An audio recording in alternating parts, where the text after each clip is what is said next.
नमस्कार, मी प्रियंका. तुम्हा सगळ्यांचं आय लव्ह नगर न्यूजमध्ये स्वागत. देशाचे पंतप्रधान नरेंद्र मोदी यांनी हैदराबादमध्ये एक वक्तव्य केलेलं आहे, ज्या वक्तव्याची सध्या मोठी चर्चा होताना दिसत आहे.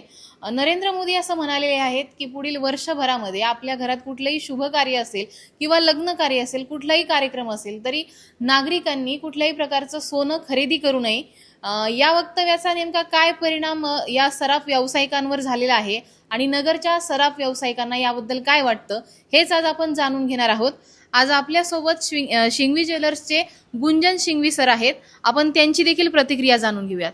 नमस्कार सर. नमस्कार. काय वाटतं, नरेंद्र मोदी हे का म्हणाले असतील असं तुम्हाला वाटतं? एकतर जागतिक परिस्थिती बघता आणि जे आपल्या रुपयाचं डिव्हॅल्युएशन चाललंय, तर आपली जे परकीय चलन आपल्याकडे जी गुंतवणूक होती किंवा जे रिझर्व्ह होतं भारतात, ते बाहेर कमीत कमी जावं आणि आपल्या रुपयाचं व्हॅल्युएशन चांगलं राहावं, यासाठी त्यांनी हा वक्तव्य केला असावा असं माझं मत आहे. जर असं खरंच झालं, नागरिकांनी खरोखरच सोनं खरेदी करणं बंद केलं, तर याचा या सराफ व्यवसायावर काय परिणाम होऊ शकतो? परिणाम असा, एक हा व्यवसाय दृष्टिकोन बघितला तर ते त्यांच्या हिशोबाने बरोबर आहे, पण एक जॉब क्रिएशन किंवा आर्टिसनशिप किंवा जे आपण म्हणतो का एक हँडीक्राफ्ट जे आहे, तर ह्या इंडस्ट्रीवर बराच मोठा पॉप्युलेशन डिपेंडंट आहे.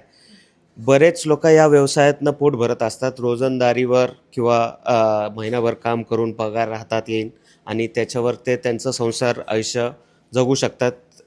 ते असे भरपूर लोक ह्या इंडस्ट्रीवर डिपेंड आहेत. म्हणजे त्या लोकांसाठी हे फार गंभीरचा विषय आहे. लोकल कारागीर म्हणो किंवा एक दुकानात काम करणारे सेल्समन म्हणो, एक दुकान सुरू केले तर त्याच्या मागे जवळपास 30-40-50 लोक पोट भरत असतात. तर हा व्यवसाय जर का कमी झाला तर ह्या सगळ्यांवर परिणाम होणार आहे. याला पर्याय म्हणून काय होऊ शकतं? पर्याय म्हणून असं सांगू शकतो का, समजा गुंतवणूक आपल्याला करायची आहे तर तुम्ही ते डिजिटल गोल्डमध्ये करू शकता. प्लस समजा तुम्हाला जे प्युअर गोल्ड घ्यायचं आहे त्याऐवजी तुम्ही प्युअर सिल्वर घ्या किंवा डायमंडमध्ये इन्व्हेस्ट करा, त्याच्यात पण चांगली ग्रोथ आहे. गोल्डमधनं परकी चलन बाहेर जाते, पण दागिना जो आहे तो आपल्या हिंदू संस्कृती किंवा भारतीय संस्कृतीमध्ये एक मोलाचा वाटा निभवतो. तर तुम्ही तुमच्याकडचं जुनं सोनं असेल, जुने दागिने असेल, त्याचे नवीन घडवू शकता. तुमचं कार्य जे आहे त्याच्यावरनं तुम्ही करू शकता. प्लस चांदीचे पण नवीन दागिने आलेले आहेत, जे सोन्यासारखं लुक देतात, सोन्यासारखं फील देतात. तर ते तुमचं जे कार्य आहे ते तुम्ही त्याच्यातनं पण पार पाडू शकता आणि डायमंडची पण ज्वेलरी तुम्ही बघू शकता. त्याच्यातनं गोल्डचा जो आहे बाहेर जाणारा चलन, तो थांबू शकतो. म्हणजे हा एक पर्याय असू शकतो. 100%. अच्छा, आता सोन्याचे सध्या भाव खूप वाढलेले आहेत. सामान्य लोकांना खरेदी करणं अवघड जाते. तर खरंच जागतिक पातळीवर काय प्रॉब्लेम आहे नेमका? जागतिक पातळीवर प्रॉब्लेम कमी आहे तसा. ॲक्च्युली आंतरराष्ट्रीय बाजारपेठेत बघितलं तर सोन्याचा दर कमी आहे, पण आपल्या रुपयाची व्हॅल्यू ही कमी झाल्यामुळे भारतात सोनं थोडं महाग आहे. तर हा रेट कन्सिस्टंट वाढतच राहणार आहे. सोनं कधीच कमी होणार नाही. तात्पुरता कमी झालं तरी हा नवीन उंचाई गाठत जाणार आहे. तर सोन्यातली गुंतवणूक कायम ती चांगला पर्याय म्हणूनच आहे ग्राहकांसाठी. आता पंतप्रधान जसे म्हणालेत की लोकांनी इन्व्हेस्टमेंट करू नये किंवा खरेदी करू नये सोनं, जर असं झालं तर सोन्याच्या दरांवर काय परिणाम होऊ शकतो? ॲक्च्युली दर वाढायच्या परिस्थितीमध्येच आहे, म्हणूनही हा वक्तव्य त्यांनी केला असावा असं माझं मत आहे. का एक जो दिवाळीच्या आसपास 1,80,000पर्यंत सोनं गेलं, ते आता 1.5 लाखाच्या रेंजमध्ये आहे. हे परत त्या स्पीडमध्ये वाढन असा अंदाज असू शकतो. त्याच्यातनं अजून चलन बाहेर जाऊ नये म्हणून त्यांनी हा वक्तव्य केला असावा. म्हणजे दरामध्ये काही बदल होईल? दर वाढत राहणार. आज आपल्यासोबत मलाबार गोल्डचे असिस्टंट स्टोअर मॅनेजर आहेत अक्षय कुमार सर. सर नमस्कार. नमस्कार। पंतप्रधान नरेंद्र मोदी हे नेमकं का म्हणाले असतील, तुम्हाला काय वाटतं? जो अभी नरेंद्र मोदी ने बोला है, तो कल के दिन जो बोला है उसके बारे में बात करूँ तो अगर गोल्ड और क्रूड ऑयल के बारे में बात करूँ, अगर वेस्ट एशियन रीजन में जो भी क्राइसिस हो रहा है उसका पूरा जो भी ट्रेड हो रहा है वो डॉलर में ही ट्रेड हो रहा है.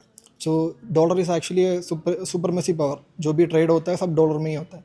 तो नरेंद्र मोदी ने क्यों बोला, मतलब हमारे इंडिया से जो भी डॉलर है वो डॉलर में ट्रेड नहीं होना चाहिए. जो भी इंपोर्ट हम करते हैं in the case of gold और in the case of crude oil, हम सब बाकी कंट्रियों से एक्सपोर्ट ही ज़्यादा हो रहा है, मतलब इंपोर्ट ही ज़्यादा हो रहा है. तो उसको कम करने के लिए उन्होंने ऐसा बोला है. तो हमको क्या करना चाहिए, उसके साथ अलाइन करना भी चाहिए। और जो भी है, अब हमारे गोल्ड के बारे में बोलूँ तो जो भी कस्टमर्स है हमारे इंडिया का, वो उनके पास जो भी गोल्ड है, एक एक अपॉर्चुनिटी वही है थी, उनका गोल्ड वो एक्सचेंज कर सकते हैं। तो मलबार का कैसा पॉलिसी है, तो 100% एक्सचेंज पॉलिसी है, जिसमें से आप अपना गोल्ड दे के दूसरा गोल्ड, दूसरा नया डिज़ाइन। तो अब इंडिया के बारे में बोलूँ तो मेनली इन्वेस्टमेंट, ट्रेडिशन, कल्चर, वही है गोल्ड के बारे में बोलूँ तो उसको मेंटेन करने के लिए नया गोल्ड परचेस करने से भी ज़्यादा उसके ऊपर आपका जो पुराना गोल्ड है वो हमें दे के नया गोल्ड ले सकते हैं। पण त्यांनी असं म्हटलंय की पुढील 1 वर्षभरात नागरिकांनी सोनं खरेदीच करू नये. याचा व्यवसायावर सोन्याच्या व्यवसायावर काय परिणाम होऊ शकतो? गोल्ड इंडस्ट्री मेनली जो भी बोलते हैं ना, एक इन्वेस्टमेंट की तरफ से ही लेते हैं। तो जो भी अभी अभी गोल्ड का रेट है वो डिमांड के हिसाब से ही होता है। जितना डिमांड बढ़ेगा और जितना सप्लाई कम होगा तो गोल्ड का रेट ऊपर ही जाएगा। तो ऐसा नहीं हो सकता कि कोई खरीदेगा नहीं, खरीदेगा तो बहुत लोग खरीदेगा। तो कैसा करना चाहिए कि इन्वेस्टमेंट प्लान भी, हमारा जो गोल्ड का परचेस प्लान है वो भी यूज़ कर सकते हैं। आप महीने महीने इन्वेस्टमेंट करके 1 साल के बाद एक बड़ा परचेज कर सकते हैं। तो ऐसे भी कर सकते हैं। जसं त्यांनी म्हटलंय की सोन्याचे आता सध्या भाव पण वाढलेले आहेत. खरंच सोन्याच्या बाबतीत ही समस्या आहे की फक्त सोनं खरेदी केलं जाऊ नये म्हणून हे बोललं जाते? ऐसा नहीं हो सकता ना। अभी जो भी हम गोल्ड का टाइमलाइन के बारे में बोलूँ तो अभी पुराने ज़माने से लेके अभी गोल्ड का रेट कितना ऊपर आया है, तो गोल्ड का रेट हमेशा ऊपर ही जाने वाला है, उसमें ज़्यादा भाव पड़ने नहीं वाला है। तो टाइमलाइन के हिसाब से ही बोल रहा हूँ, जो हिस्ट्री जो रिपीट होने वाला है वही तो ऊपर ही जाने वाला है। ऐसे इन्वेस्टमेंट सब लोग हर दिन गोल्ड ही खरीदेगा, उसके ऊपर भी गोल्ड का भाव भी ऊपर ही जाएगा। तो नीचे जाने का कोई अभी तक कोई प्रूफ ही नहीं है उसका। वर्ल्ड वाईड काही प्रॉब्लेम आहे का गोल्डसाठी? वर्ल्ड का प्रॉब्लम है ना हर जगह पे। तो इम्पोर्ट जो भी जगह से इम्पोर्ट होता है उसका तो प्रॉब्लम होगा ही। तो जो भी कस्टमर्स है वो हर दिन गोल्ड परचेज ही करेगा। तो वर्ल्ड वाइड एक इशू है, जो भी अभी हमारा वार के हिसाब से जो भी इशू हो रहा है उसका थोड़ा असर पड़ेगा, थोड़ा फ्लक्चुएशन होगा, उसके ऊपर तो कुछ भी नहीं, ऊपर ही जाएगा। मतलब म्हणजे मोदी जे म्हणाले तसं काही होऊ शकत नाही. नहीं नहीं, वो बोले ना, हमारा जो भी हमारा कंट्री है, कंट्री के बारे में ही बोल रहा है। हमारा जो डॉलर पे ट्रेड हो रहा है उसको, हमारा जो पैसा है ना वो बाहर जा रहा है।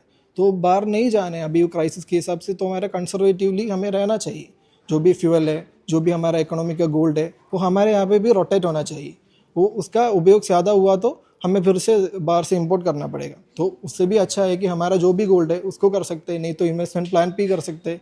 तो वही अच्छा होगा। अभी जो उन्होंने टाइमलाइन बोला है वो टाइमलाइन पे ऐसा ही करना अच्छा होगा। सोन्याची नेमकी खरेदी होणार की नाही आणि याला ऑप्शन म्हणून काय पाहता येऊ शकतं, कशाकडे पाहता येऊ शकतं, या सगळ्या बाबतीत आपण चर्चा केलेली आहे. मात्र आगामी काळामध्ये याचे नेमके काय पडसाद उमटणार हे पाहणं महत्त्वाचं ठरणार आहे. कॅमेरामन प्रेम गांगुली सोबत मी Priyanka, I love Nagar news, Ahilyanagar.